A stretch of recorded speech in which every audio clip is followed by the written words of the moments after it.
Hello बच्चों, let's read out the question. In a photodiode, the conductivity increases when the material is exposed to light. It is found that the conductivity changes only if the wavelength is less than 620 nanometer. Then what is the band gap? So the key concept in this question is that the band gap. What is the band gap? We should know the band gap. So the band gap is the gap between the gap energy bands. So gap between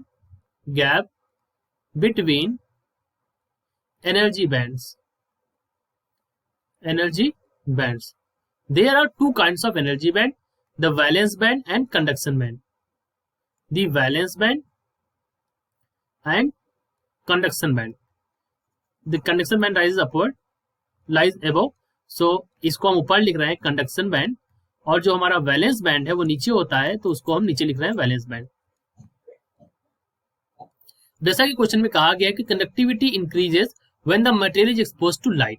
सो यहाँ पर क्या हो रहा है, जब material light में expose किया जाता है तो उसकी कंडक्टिविटी बढ़ जाती है. क्यों? क्योंकि जब लाइट में एक्सपोज करेंगे आप, तो यहाँ से फोटो इलेक्ट्रिक इफेक्ट के कारण एक इलेक्ट्रॉन यहाँ वैलेंस से किसमें चला जाएगा, हमारा कंडक्शन बैंड में चला जाएगा, जिससे कि कंडक्टिविटी बढ़ जाएगी.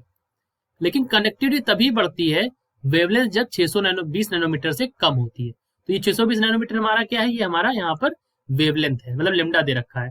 और हमसे पूछा क्या है यहाँ पर, ये गैप, इसके बीच में गैप कितना है.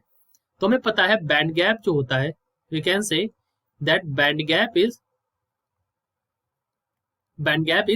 That Eg energy gap is hc by lambda. यहां पर h हमारा क्या है, h हमारा यहाँ पर प्लैंक्स कांस्टेंट है. h हमारा यहाँ पर क्या है, h हमारा यहाँ पर प्लैंक्स कांस्टेंट है, प्लैंक्स कांस्टेंट है हमारा. और जो हमारा c है वो हमारा क्या है, यहाँ पर स्पीड ऑफ लाइट है, राइट. और लेमडा हमारी क्या है, लेमडा यहाँ पर हमारा वेवलेंथ है. सो अब हम वैल्यूज रखते हैं यहाँ पर. तो h की वैल्यू जो होती है 6.6 × 10 की पावर -34, c की जो वैल्यू होती है 3 × 10 की पावर 8 मीटर, और लेमडा जो हमारा है वो नैनोमीटर में दिया है, तो 620 × 10 की पावर -9.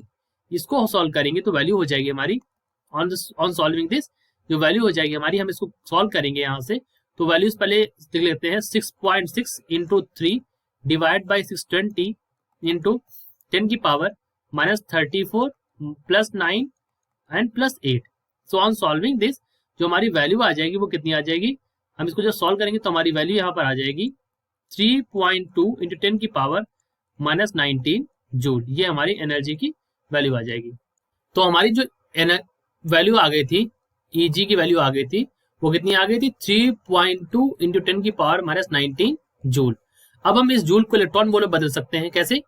क्योंकि अगर हमें इसको इलेक्ट्रॉन में वोल्ट में बदलना है, अगर जूल को इलेक्ट्रॉन वोल्ट में बदलना है, तो हम किससे डिवाइड कर देंगे, हम डिवाइड कर देंगे 1.6 × 10 की power -19, because 1 electron volt is equal to 1.6 × 10 की power -19 joule. So 1 joule we will divide.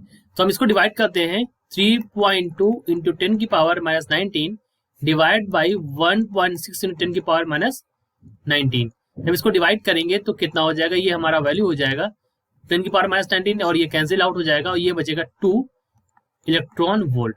कितना हो जाएगा, ये वैल्यू हो जाएगी हमारी बैंड गैप जो हो जाएगा, कितना हो जाएगा, 2 electron volt. So this is our band gap. So हमारा जो बैंड गैप है वो कितना हो जाएगा, 2 electron volt. I hope you understood. All the best.